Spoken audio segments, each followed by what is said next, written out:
anda Ocak ayındayız ve soğuk günler yaşıyoruz. O kadar soğuk olmasına rağmen ve kar yağmasına rağmen ancak bu kadar ısınabilirdik. Daha doğrusu ısınan içimiz.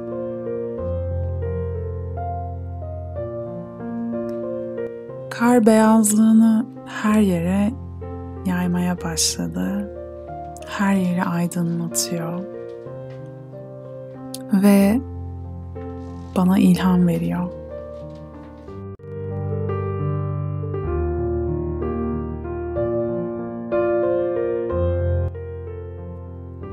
Beyaz rengin saflık, masumiyet, iyimserlik, bilgelik ve sessizlik gibi anlamları sembolize ettiğini biliyoruz. Belki de tüm bunlar bu güzel enerjiyi oluşturan.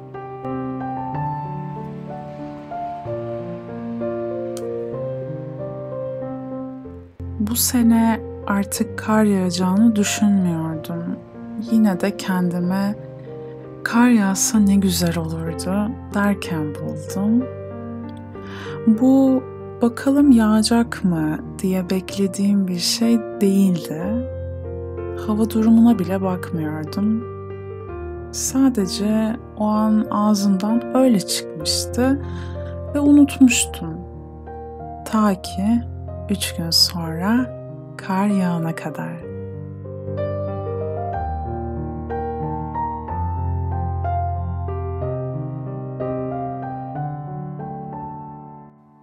Bu bende hayattaki dilekler ve istekler üzerine düşünmeme sebebiyet verdi.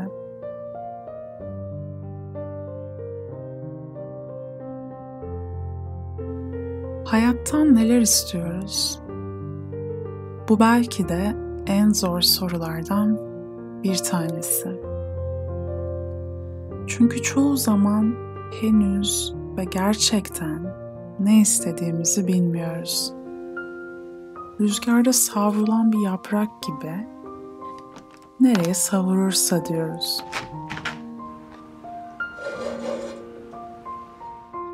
Bir şeyleri değiştirmek için önce fark etmek gerekiyor. Hayatın bize ne vermesini istiyorsak, ne yapmak istediğimize de karar verebiliyoruz aslında. İsteklerimizin olması için ifade etmek, dile getirmek, yani aslında niyet etmek gerekiyor. Çünkü bu da hayatta bir titreşim oluşturuyor. Bazen farkında olmadan bir şey deriz, gerçekleşir ve başka bir şey isteseymişim olacakmış deriz. Evet, belki de hayat bu kadar basittir. Fakat bu karmaşıklığı yaratan ne o zaman?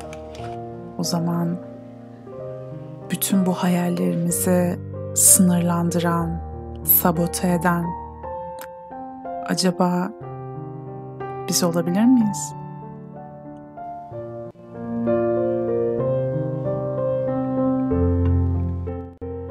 Her ne istiyorsak mutluluk ve huzurla olmasını istemeyi unutmamak lazım. Bir kişi çok para sahibi olabilir. Çünkü para istemiştir. Ama bir şeyler eksiktir.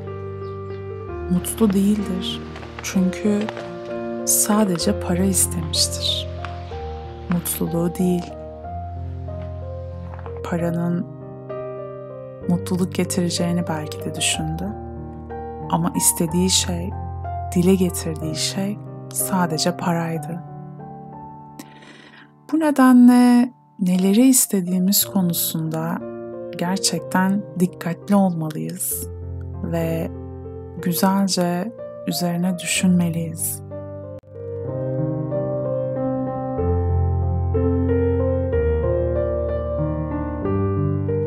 Dileklerimiz, isteklerimiz çoğu zaman gerçekleşiyor aslında. Sadece onlarla ne zaman bir araya geleceğimizi bilmiyoruz. İşte bu noktada ise ihtiyacımız olan güven duymak, hayata, olacak olanlara ve akışa bırakmamız gerekiyor.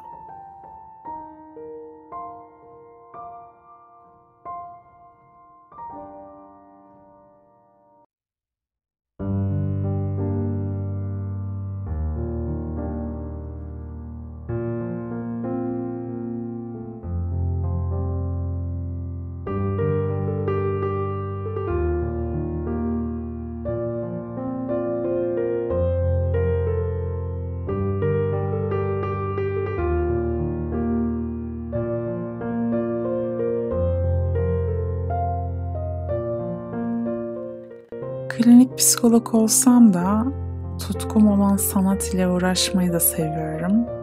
Şu sıralar birkaç tablo üzerinde çalışıyorum. Neredeyse bitmek üzereler. Satışa sunulacaklar ve yeni sahiplerini bulacaklar. Bunun için heyecanlıyım.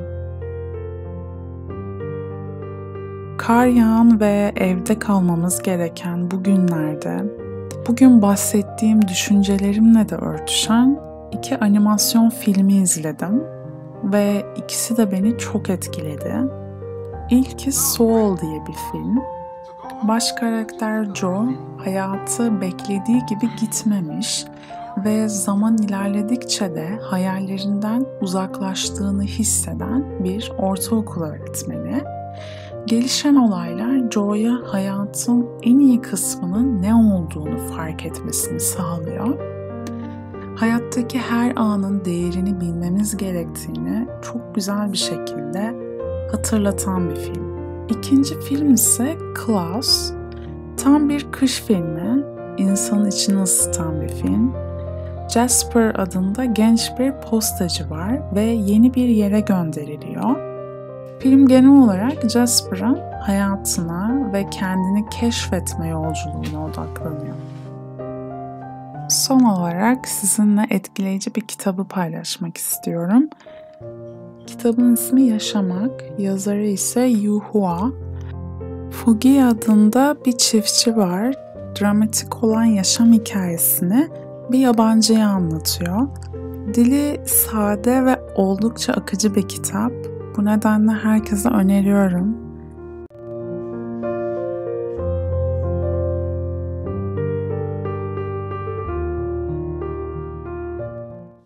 Bu vlogu izlediğiniz için çok teşekkür ederim. Umarım keyif almışsınızdır. Diğer videolarım için kanalıma abone olabilirsiniz.